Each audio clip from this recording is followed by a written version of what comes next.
राष्ट्रपति शासन से संबंधित अनुच्छेद हमारा आर्टिकल 356 है और पहले ही हम पढ़ चुके हैं कि इमरजेंसी जो प्रोविज़न है भाग 18 में आर्टिकल 352 से 360 तक है। तो अभी हमने पढ़ा आर्टिकल 352 राष्ट्रीय आपात। अब हम पढ़ते हैं प्रेसिडेंट रूल, राष्ट्रपति शासन जिसे भी कहते हैं, राज्यों में राष्ट्रपति शासन कहते हैं, आर्टिकल 356। तो आर्टिकल 356 लगने के आधार क्या है, कारण क्या है, बेस क्या है। जिस प्रकार से हमने आर्टिकल 352 के बेस पढ़े, कारण पढ़े, उसी प्रकार से आर्टिकल 356 कब लगेगा। तो आर्टिकल 356 के अनुसार यदि राष्ट्रपति को राज्यपाल की रिपोर्ट के द्वारा या अन्य किसी माध्यम से यह समाधान हो जाता है कि किसी राज्य की सरकार संवैधानिक प्रावधानों के अनुसार नहीं चल रही हो, तो राष्ट्रपति राज्य सरकार को भंग कर राष्ट्रपति शासन लगा सकते हैं। तो आर्टिकल 356 के द्वारा राष्ट्रपति शासन लगने का आधार यह है कि जब राष्ट्रपति को राज्यपाल की रिपोर्ट के आधार पर या किसी भी समाधान के द्वारा यह समाधान हो जाता है, आभास हो जाता है कि संवैधानिक मशीनरी वो फेल हो गई है और राज्य सरकार जो है वो संवैधानिक प्रावधान के अनुसार नहीं चल रही है, तो राष्ट्रपति राज्य सरकार को भंग कर सकते हैं और वहाँ राष्ट्रपति शासन लगा सकते हैं। इसके अलावा एक आधार ये भी है कि आर्टिकल 365 ये स्पष्ट करता है कि यदि राज्य केंद्र द्वारा दिए गए निर्देशों का पालन करने में असफल रहता है, यानी कि केंद्र सरकार ने जो राज्य को निर्देश दिए हैं और राज्य सरकार उसका पालन नहीं कर रहा है, तो राष्ट्रपति यह मान सकता है कि राज्य सरकार संवैधानिक प्रावधानों के अनुसार नहीं चल रही है। तो उस परिस्थिति में भी राष्ट्रपति राज्य में राष्ट्रपति शासन की घोषणा कर सकता है। तो अनुच्छेद 356 के अनुसार राज्य में जो राष्ट्रपति शासन लगता है उसके दो आधार हैं। इसके बाद हम पढ़ते हैं राष्ट्रपति शासन लागू करने की प्रक्रिया क्या रहती है। राष्ट्रपति शासन के प्रभाव की घोषणा जारी होने के 2 महीने के अंदर यानी कि जब राष्ट्रपति ने राष्ट्रपति शासन लगा दिया है तो वो उसी दिन से क्या है लागू हो जाता है और लागू होने तक 2 महीने तक क्या है लागू रहता है। यही राष्ट्रीय आपात में हमने पढ़ा था कि जैसे ही राष्ट्रपति राष्ट्रीय आपात की घोषणा करता है तो 1 महीने तक लागू रहती है। और इसके अलावा जो राष्ट्रपति शासन है वह राष्ट्रपति के द्वारा घोषणा होने के 2 महीने के तक लागू रहता है और 2 महीने के अंदर संसद के दोनों सदनों के द्वारा अगर अनुमोदन हो जाता है वो साधारण बहुमत से। राष्ट्रीय आपात में 2/3 बहुमत था, लेकिन राष्ट्रपति शासन में साधारण बहुमत है। तो इस प्रकार से राष्ट्रपति जब घोषणा कर देता है तो यह 2 महीने तक लागू रहता है। अगर 2 महीने के अंदर संसद साधारण बहुमत से अनुमोदन कर देती है तो इसकी अवधि 6 महीने के लिए बढ़ जाती है और 6 महीने कर अधिकतम इसे 3 वर्ष तक क्या है बढ़ाया जा सकता है। जबकि राष्ट्रीय आपात में जो अवधि है वो अनंत समय तक बढ़ाई जा सकती थी, लेकिन राष्ट्रपति शासन में यह अवधि 3 वर्ष तक बढ़ाई जा सकती है अधिकतम। और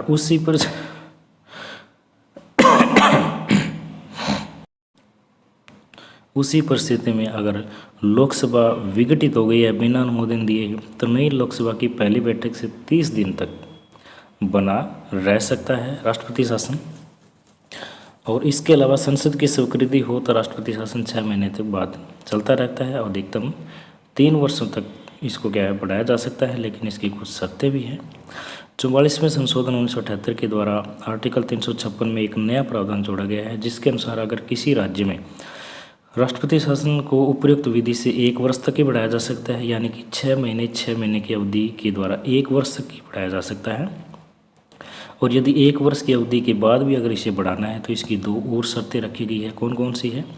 पहली शर्त यह है कि यदि संपूर्ण भारत में अथवा पूरे राज्य या किसी भाग में राष्ट्रीय आपात की घोषणा लागू हो, यानी कि देश में कहीं भी राष्ट्रीय आपात लगा हो, किसी हिस्से में लगा हो, तब क्या है इसकी अवधि क्या है बढ़ाई जा सकती है। या चुनाव आयोग यह प्रमाणित करे कि संबंधित राज्य में विधानसभा के चुनाव के लिए कठिनाइयाँ उपस्थित है, यानी कि विधानसभा के चुनाव करवाना संभव नहीं है, तो उस परिस्थिति में क्या है इसकी अवधि को 3 वर्ष के लिए बढ़ाया जा सकता है।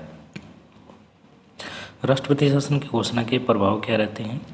राष्ट्रपति शासन जैसे ही लग जाता है तो उसकी घोषणा के प्रभाव ये रहते हैं कि कि राष्ट्रपति जो है वो राज्य सरकार के कार्य अपने हाथ में ले लेता है, ये इसका प्रभाव रहता है। इसके अलावा वह घोषणा कर सकता है कि संसद राज्य विधायिका की शक्तियों का प्रयोग करेगी, संसद राज्य विधायिका की शक्तियों का प्रयोग करेगी, ये भी राष्ट्रपति शासन की घोषणा का प्रभाव रहता है। इसके अलावा राष्ट्रपति शासन जब लागू हो जाता है तो राष्ट्रपति मंत्रिपरिषद को भंग कर देता है। राष्ट्रपति राज्य विधानसभा को विघटित भी कर सकता है और निलंबित भी कर सकता है। विधानसभा को विघटित भी कर सकता है, निलंबित भी कर सकता है और संसद को अधिकार मिल जाते हैं उस पर कानून बनाने। इसके अलावा हमें इस बात का भी ध्यान रखना चाहिए कि संसद या राष्ट्रपति के द्वारा बनाया गया जो कानून है वो राष्ट्रपति शासन समाप्ति के बाद भी प्रभावी होगा और जब तक राज्य विधायिका उसे समाप्त न कर दे। यानी कि राष्ट्रपति शासन लगा हुआ है और राष्ट्रपति या संसद के द्वारा क्या किसी राज्य में कोई कानून बनाया गया है और राष्ट्रपति शासन समाप्त हो गया है, तब भी वह कानून प्रभावी रहेगा। कब तक रहेगा? अगर वहाँ की जो राज्य विधायिका है उसे कानून बनाकर समाप्त नहीं करती तब तक वह प्रभावी रहेगा, लागू रहेगा। इसके अलावा राष्ट्रपति शासन की घोषणा पर मौलिक अधिकारों पर कोई प्रभाव नहीं रहता, जैसा कि राष्ट्रीय आपात में हमारे जो आर्टिकल 19 के 6 स्वतंत्रताएं हैं वो ऑटोमेटिक समाप्त हो जाती है। इस प्रकार से राष्ट्रपति शासन में मौलिक अधिकारों पर कोई प्रभाव नहीं पड़ता। इसके अलावा उस राज्य की जो हाई कोर्ट की शक्तियाँ हैं उन पर भी कोई प्रभाव नहीं पड़ता। तो राष्ट्रपति शासन की समाप्ति किस प्रकार से की जा सकती है? राष्ट्रपति द्वारा कभी भी इसे वापस लिया जा सकता है। इसमें संसद की अनुमोदन की आवश्यकता भी नहीं होती, क्योंकि राष्ट्रपति ने ही राष्ट्रपति शासन लगाया है, तो राष्ट्रपति द्वारा कभी भी इसे वापस लिया जा सकता है। इसके अलावा संसद के द्वारा अगर अनुमोदन ना हो, क्योंकि राष्ट्रपति ने राष्ट्रपति शासन लगा दिया और 2 महीने के अंदर क्या संसद का अनुमोदन हो जरूरी है। अगर इसे आगे बढ़ाना है, 6 महीने की अवधि आगे बढ़ानी है, तो 2 महीने के अंदर अगर संसद का अनुमोदन नहीं मिला है तब भी क्या है राष्ट्रपति शासन समाप्त हो जाएगा। और इसके अलावा न्यायालय द्वारा भी इसे समाप्त किया जा सकता है। अब तक हरियाणा में 3 बार राष्ट्रपति शासन लगा है। तो हरियाणा में पहला जो राष्ट्रपति शासन है वो 21 नवंबर 1967 को लगा और ये 22 मई 1968 तक रहा, यानी कि कुल 183 दिन तक रहा। दूसरी बार राष्ट्रपति शासन हरियाणा में 30 अप्रैल 1977 को लगा, जो 21 जून 1977 तक रहा, यानी कि 52 दिन तक रहा। और तीसरी बार हरियाणा में राष्ट्रपति शासन 6 अप्रैल 1991 को लगा, जो 23 जुलाई 1991 तक 108 दिन तक रहा। तो अब तक हरियाणा में 3 बार क्या है राष्ट्रपति शासन लग चुका है। राष्ट्रीय आपात और राष्ट्रपति शासन के बाद हम पढ़ते हैं वित्तीय आपात के बारे में। वित्तीय आपात के बारे में हमें पता है कि वित्तीय आपात से संबंधित अनुच्छेद 360 है। तो अब हम वित्तीय आपात के बारे में पढ़ते हैं। वित्तीय आपात का आधार क्या है? जिस प्रकार से हमने राष्ट्रीय आपात के आधार पढ़े, राष्ट्रपति शासन के आधार पढ़े, उसी प्रकार से वित्तीय आपात के आधार क्या रहते हैं कि आर्टिकल 360 के अनुसार राष्ट्रपति को वित्तीय आपात की घोषणा करने की शक्ति प्रदान करता है यदि राष्ट्रपति संतुष्ट हो कि ऐसी स्थिति उत्पन्न हो गई है जिसमें भारत अथवा उसके किसी क्षेत्र की वित्तीय स्थिति खतरे में आ गई है, और वित्तीय आपात की घोषणा राष्ट्रपति कर सकता है। यानी कि इसका आधार ये है कि जब राष्ट्रपति को ये आभास हो जाता है, राष्ट्रपति संतुष्ट हो जाता है कि हमारी किसी भी क्षेत्र की या पूरे भारत की जो वित्तीय स्थिति है वो खतरे में है, इमरजेंसी में है, तो उस समय क्या है राष्ट्रपति आर्टिकल 360 के तहत वित्तीय आपात की घोषणा कर सकता है। लागू करने की प्रक्रिया, वित्तीय आपात लागू किस प्रकार से किया जा सकता है? तो राष्ट्रपति के द्वारा क्या है ये लागू हो जाएगा और घोषणा के 2 माह के अंदर अंदर घोषणा, राष्ट्रपति ने घोषणा कर दी, आर्टिकल 360 लगा दिया, और यह जो आर्टिकल है वो 360 कब तक लागू रहेगा? 2 महीने तक लागू रहेगा।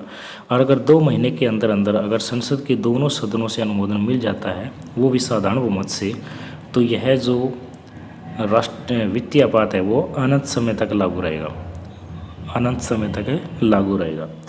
इसके अलावा यदि लोकसभा विघटित हो जाए और बिना अनुमोदन किए, तो नई लोकसभा की पहली बैठक से 30 दिन तक क्या है बना रह सकता है। तो यह वित्तीय आपात लागू करने की प्रक्रिया है। घोषणा के प्रभाव क्या क्या रहते हैं? वित्तीय आपात लागू हो गया तो इसके क्या क्या प्रभाव रहते हैं? राष्ट्रपति वेतन एवं भत्तों में कटौती के आदेश दे सकते हैं सेंट्रल लेवल पर। राष्ट्रपति कर्मचारियों के वेतन एवं भत्तों में कटौती के आदेश दे सकते हैं। केंद्र राज्यों को ये निर्देश दे सकता है कि राज्य सरकार के अधीन सेवा करने वाले व्यक्तियों के वेतन और भत्तों में कटौती की जाए। इसके अलावा राज्य विधानमंडल में पारित होने वाले सभी धन विधेयक राष्ट्रपति के पास विचार के लिए अवश्य भेजे जाएं, ये भी आदेश दिए जा सकते हैं। इसके अलावा वित्तीय आपात की स्थिति में राज्य की सरकार और विधानसभा निलंबित नहीं की जाती। ये बात हमें ध्यान रखनी है कि वित्तीय आपात में राज्य की जो सरकार विधानसभा है वो निलंबित नहीं होती और मौलिक अधिकारों पर भी इस पर कोई प्रभाव नहीं रहता। वित्तीय आपात में राष्ट्रपति शासन में भी मौलिक अधिकारों पर कोई प्रभाव नहीं रहता और वित्तीय आपात में भी मौलिक अधिकारों पर कोई प्रभाव नहीं रहता। और अब तक भारत में एक बार भी वित्तीय आपातकाल नहीं लगा है, यानी कि 0 बार लगा है।